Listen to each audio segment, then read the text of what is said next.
had spring practice, but just wondering, you waited here so long, just what it felt like to be the first guy who trotted out there with the linebackers in the first day game. It was a great feeling, you know.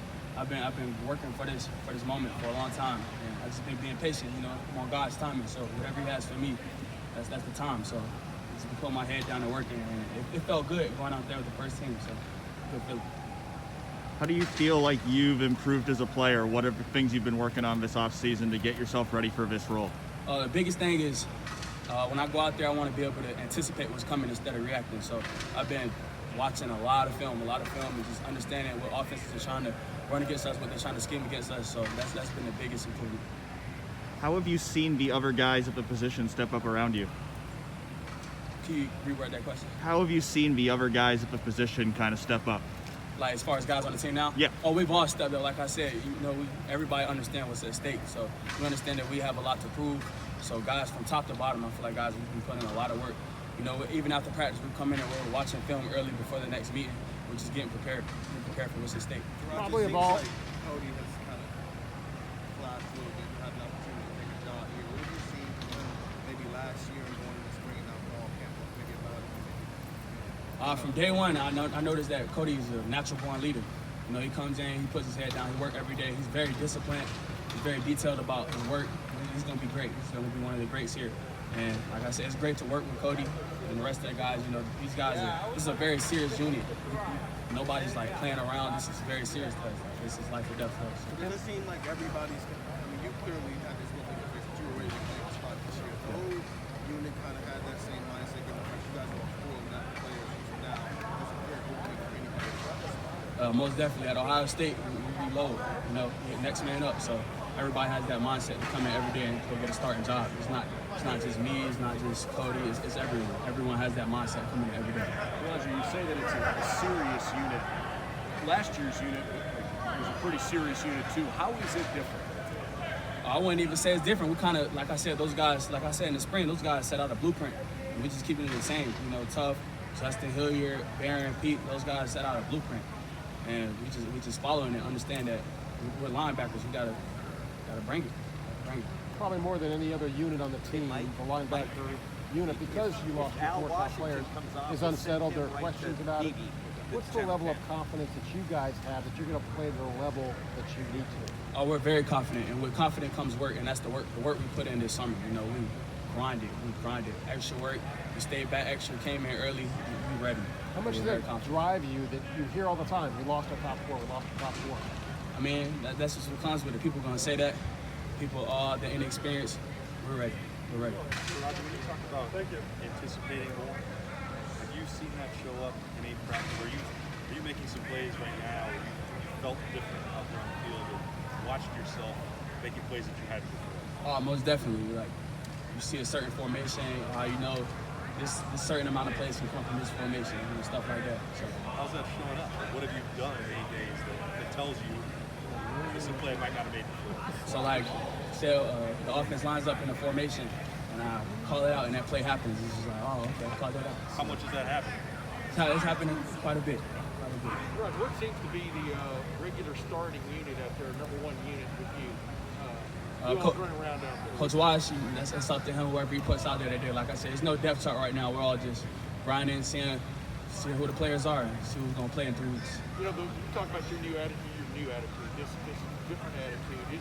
How much of that is because those 4 guys did lead? I mean, it's step up or step out, right? I mean, yes. Has that led to a different feeling, I guess, in camp that you got to do it? Yes, sir. Like I said, it's a priority for all of us to step up. We lost 4 great leaders, so all of us, we know we have to step up. We have to step up to the plate. Like I said, there's no option to step out for us. So we're stepping up for sure. Teradja, there used to be 3 conventional linebacker spots that would be up for grabs, and now with the way they've introduced the bullet, some different athletes are now coming in, so it seems more like maybe there's real competition at those. Has it amped up the competition for those 2 inside spots now that 3rd position is sort of a separate thing? At Ohio State, I feel like competition is going to be what it is, regardless of whether it's 2 or 3 spots. Every day we go out there, you got to work. You got to bring your A game every day. So Ohio State, we're playing at the highest level of college football. So I wouldn't even say the competition is amped up. It is what it is. It's always been what it is. What's impressed you about Cody Simon? Coach, like I said, he's a worker. He's very disciplined. He's very, very detailed in his work. Like, he's always in meetings. He's always like locked in. He's always calling out. He's very confident. So, great guy. How much? It seems like you're a guy who's really capitalized on NIL and you're a fashion and retail studies major. Can you explain how that kind of came about and how Above the Realm came about? I've been wanting to create a clothing brand for a while now, and finally with the NIL happening, I've been able to capitalize off of that. I wanted to create a clothing brand that talks about basically elevating, and that's where Above the Realm came into play. And I wanted to be abstract, like streetwear, not just like sportswear. So that's kind of where it came in. The alien, aliens are outer space. And you're striving to be like reach, kind of outer space, like above the rim. So that's where that came. How many of your teammates have some of your shirts? A lot. I would probably say like maybe 40, 50 guys. And with NIL, Ryan Day said on Monday how he's not seeing it as too much of a distraction. How often do you and your teammates talk about NIL, and do you see it maybe being a distraction for the team? I wouldn't even say it's a distraction. Like, guys understand we gotta keep the main thing, and the main thing is winning the national championship. So that's always at the forefront. Like right now, I took a break from NIL. Like I'm focused on football right now.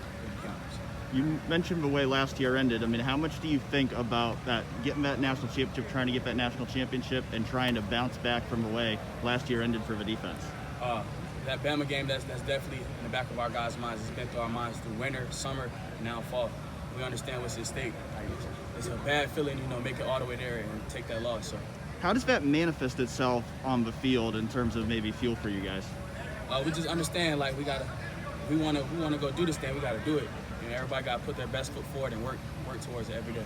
How are you maybe seeing the defense as a whole just getting better from where you were last year? It's a very driven defense. Every guy, starting from the D-line, the linebackers, DBs, everybody's working to put their best foot forward. We're working, we're communicating, understanding the concepts more, and understand that we gotta put up for sure. Has everything from last year, Teradja, what Dan was saying, just the whole fact that it is a new linebacker group, the fact that you guys feel that you're out to prove something, given what the linebackers did last year, is all of that kind of culminated in putting a chip on your shoulder coming into fall camp for the start of this season? Oh, most definitely. Like I said, it's a bad feeling to lose, especially when your first loss is your last loss. It's a bad feeling.